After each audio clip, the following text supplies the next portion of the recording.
everything doesn't have to be in your face all the time. People are not stupid.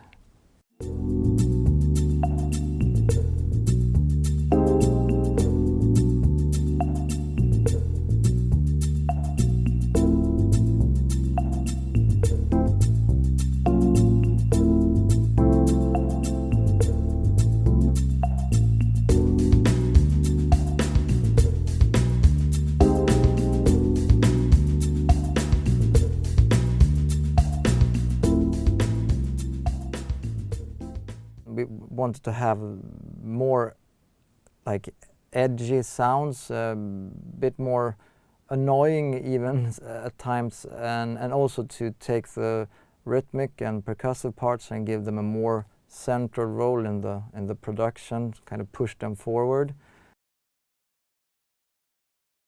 To me, good sound quality is just an empty shell, really. I mean, it's everything and nothing, and now I sound like Dalai Lama, but it really is. I mean, I love the sound of a well-recorded orchestra, and I also love the sound of a really dirty cassette demo. So it's whatever pushes your buttons that given day.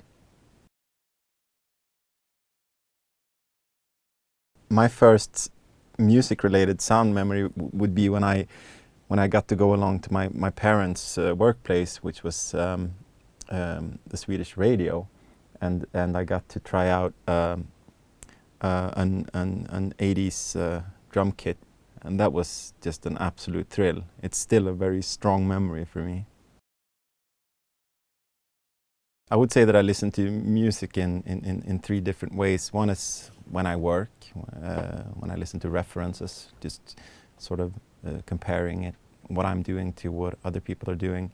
And then I listen at home. I listen in a way where I very actively browse for influences and references and new songs, new sounds. It's a bit of a chore, but it's fun to do.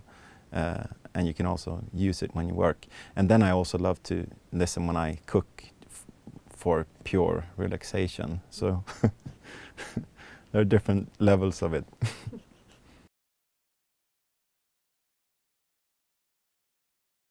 I would say that my biggest eye-opener when working with sound has been that sometimes it's already good.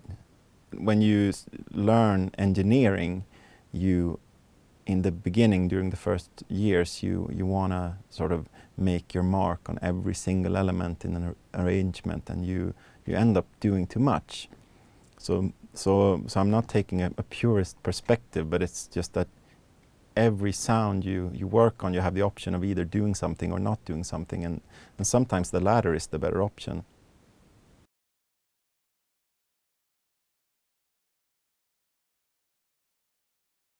I don't really know how the sound of popular music could be improved, but what I do think is that it seems to be a lot of music that doesn't put any trust in the listener. They expect everyone to, if it's like a boring second, they will turn off the stereo or switch songs or whatever. So people that produces and creates music should put a little more trust in their listeners. That affects the sound as well. I mean, everything doesn't have to be in your face all the time. People are not stupid.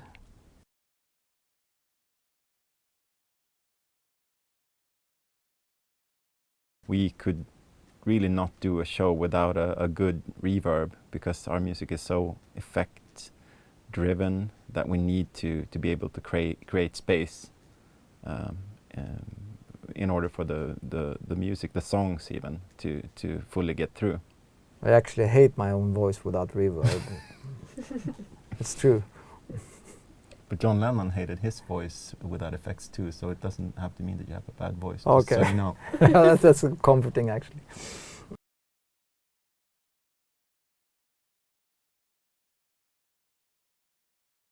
I often have the feeling when we're in the studio and we're listening to mixes, I would like our listeners, but couldn't they just come in here as well and hear it exactly like we do? And that kind of came true a little bit today, that they also got to hear it the way we can listen to it. So that was really cool.